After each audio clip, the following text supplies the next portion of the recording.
Bu eng arzon notebook. Agar siz student yoki IELTSga tayyorlanayotgan bo'lsangiz yoki ish uchun arzon, lekin yaxshi notebook qidirayotgan bo'lsangiz, bu video aynan siz uchun. Biz obzorimizni boshlaymiz. Assalomu alaykum hammaga. Sizlar bilan Texnichain kanali. Bugungi obzorimizda eng arzon HP Athlon modelini obzor qilamiz. Sizlarda savol tug'ilishi mumkin. Bundan arzon modellar bozorda bordir. To'g'ri, bor. Bundan arzon modellar yo Celeron protsessorli bo'ladi yoki hech qanaqa brendsiz bo'ladi. Ya'ni ishlab chiqaruvchidan boshqa uni hech kim tanimaydi. Nimaga aynan bu modelni tanladik? Ya'ni bundan arzon boshqa notebooklarni biz tavsiya qilmaymiz, aytib o'tamiz. Bu hozir obzor qilayotgan modelimiz yengil, ya'ni hech qanaqa BU emas. Agar siz arzon model olmoqchi bo'lsangiz, eng kamida shu modelni olishinglarni tavsiya qilaman. Do'konimizda eng ko'p sotilayotgan model ham aynan shu hisoblanadi. Sotayotgan odamlarda har doim bitta savol tug'iladi. Nimaga arzon? O'zi yaxshi ishlaydimi?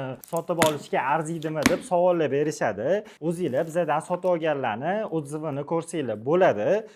Xo'p, notebookimizning korobkasidan nima chiqadi? Notebookka o'zi hamda shunaqa zaryadchiga chiqadi. Boshqa ortiqcha hech qanaqa narsasi yo'q. Agar sizlar bizning do'kondan, ya'ni Technichaindan notebook xarid qilsanglar, aynan shu modelimizni xarid qilsanglar va YouTube orqali keldim desanglar, sizlarga maxsus sovg'amiz bor. Notebookimizning dizayniga keladigan bo'lsak, shunaqa metal rang korpusda.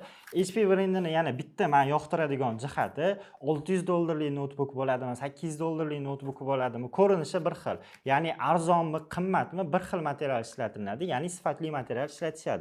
Notebookimizda barcha kerakli porti bor, USB-C, USB-A, ikkita USB-A bor, hamda zaryad uchun porti bor.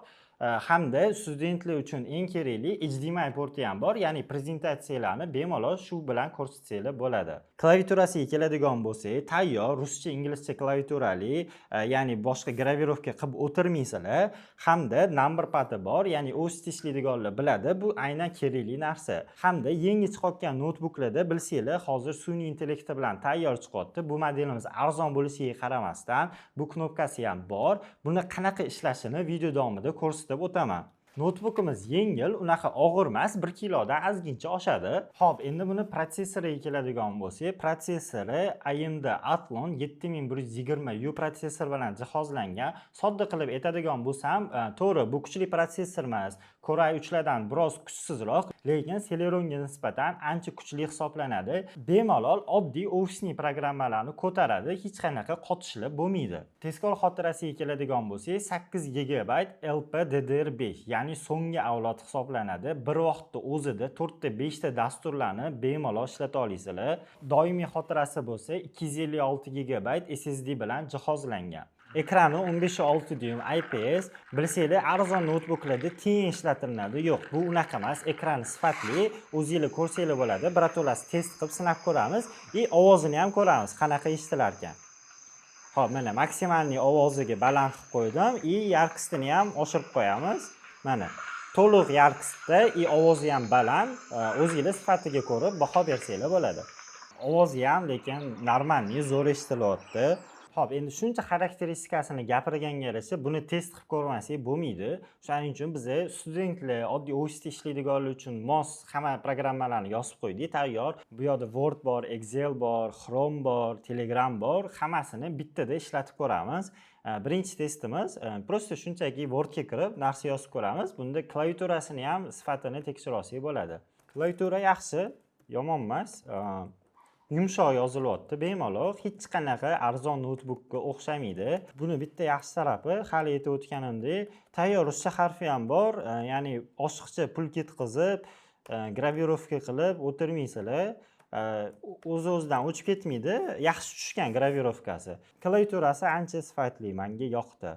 Xo'p, buni aytib o'tganimdek, bitta zo'r tarafi bor, ya'ni o'zida tayyor sun'iy intellekti bor. Sizlar ya'ni sun'iy intellekt ishlatish uchun oldin Chrome'ga kirib, keyin GPTga kirib o'tirmaysizlar, prosta knopkasini bosasizlar, sizlarda sirazi sun'iy intellekt ochiladi va o'zingizlarga kerakli bo'lgan savollarni yozib, sразу poisk berib javobini topib olsanglar bo'ladi. Buni bitta zo'r tarafi shu, ya'ni $500, $600lik hozir ko'pchilik notebookda bu knopkasi yo'q. Xo'p, yana studentlar uchun nima kerak? Eng glavniysi biza prezentatsiya qilishimiz uchun PowerPoint kerak. Bu yerda tayyor yozilgan. Aytgancha, agar Texnichendan notebook xarid qilsanglar, ichida tayyor shunaqa kerakli dasturlarni yozib beramiz. Ya'ni u ichida PowerPoint bo'ladi, Word bo'ladi, Excel bo'ladi, Telegram bo'ladi. Xullas, notebook bizga zakaz berasizlar, bo'ldi. Sizlarga tayyor holatda jo'natamiz. Shunda ochib ishlataverasizlar. Xo'p, PowerPointda yaxshi, unaqa o'zi prezentatsiya zo'r qila olmayman, lekin shustri ishlayapti, yaxshi. Xo'p, notebookka kuchini sinab ko'rish uchun bitta ish qilamiz, ya'ni bittada 2 ta 3 ta dasturga kirib, orasidan tez-tez o'tamiz, ya'ni qotadimi, qotmaydimi, shuni tekshira olamiz. Birinchi bo'lib mana Wordga kiramiz. Wordda bitta proyekt ochib, tayyor qilib qo'yamiz. Endi sразу ikkinchi dastur Excelda ham narsa ochib qo'yamiz. Excelda ham proyekt ochdik. Endi yana nimaga kirib qo'ysak bo'ladi? Google ga kiramiz. Google'da hamda YouTube qo'yib qo'yamiz. Xo'p, mana YouTube'da ham narsa qo'yib qo'ydim. Bittada hozircha 3 ta dastur ochiq. Yana mana zapis ekran qilib qo'yamiz. Bu ham ancha ko'p energiyani ketkazadi notebooknikini. Hop, zapis ekranini yoqib qo'ydik. Bo'ldi. Bittada 4 ta dastur ishlayapti. Endi orasidan har bittasiga o'tib chiqamiz, qanchalik tez ishlaykan. Hop, YouTube, Excel hamda Word. Yaxshi, umuman qotishlar bo'lmayapti. Mana ko'rsanglar bo'ladi. Bittada tez-tez o'tyapti. Proyektdan proyektgacha. O'zi notebook ishlatayotganda eng kerakli narsa shu hisoblanadi. Ya'ni sizlar 4 ta okno ochib qo'yasizlar, orasidan tez-tez o'tish kerak. Notebookka asosiy afzalligi ham shu hisoblanadi.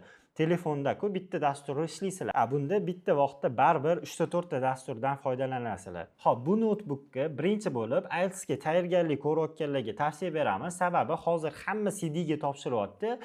Hammaga eng kamida oddiy notebook kerak. Bu IELTS CDga topshirayotganlar uchun bemalol yetib ortadi. Bemalol IELTSga tayyorgarlik ko'rsanglar ham bo'ladi, writinginglarni shu yerda yozsanglar ham bo'ladi. Hattoki readingga ham bemalol shuni o'zida qilsanglar ham bo'ladi. Chunki ekrani katta, bemalol ishlashga qulay, udobniy. Ikkinchisi studentlar uchun. O'zi bizdan eng ko'p xarid qilayotganlar ham studentlar xarid qiladi. Sababi ularga nima kerak? Arzon notebook kerak. Chunki ular kuchli hech narsa qilmaydi. Ularga asosan prezentatsiyaga kerak yoki darsda berilgan narsalarni daftarga ko'chirib olish uchun katta ekranli kompyuter kerak bo'ladi baribir. Buni yaxshi tarafi ekrani ham katta, hamda klaviaturasi ham yaxshi. Zaryadkasi to'g'ri, zaryadkasi uncha ko'pga yetmaydi. Ya'ni 8-10 soatga yetadi demayman. Lekin 4 soatga bemalol yetib beradi. Ya'ni to'ldirib chiqib ketsanglar, bemalol 4 soatga yetib beradi. Xo'p, keyin yana kimlarga tavsiya beramiz? Ya'ni farzandiga birinchi notebook olib beroqchi bo'lganlarga tavsiya beramiz. Ko'pchilik farzandiga dars qilish uchun telefon beradi.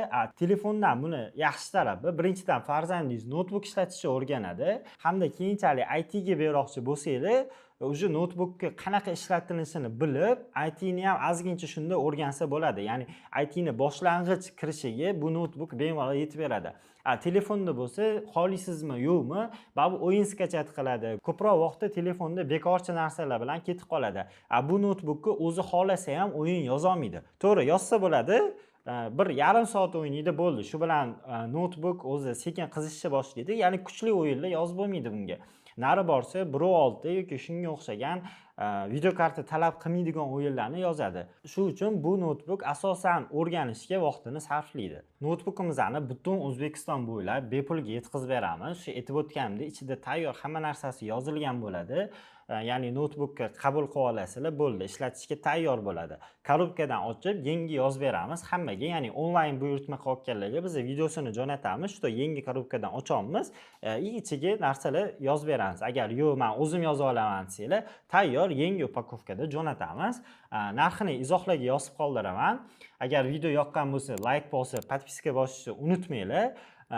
Izohlarga yozib qoldiringlar. Keyingi videomiz nima haqida bo'lsin? Eng arzon gaming notebookka obzor qilamizmi yoki eng yaxshi 360 aylanadigan notebookmi? Fikringizni izohlarga yozib qoldiringlar.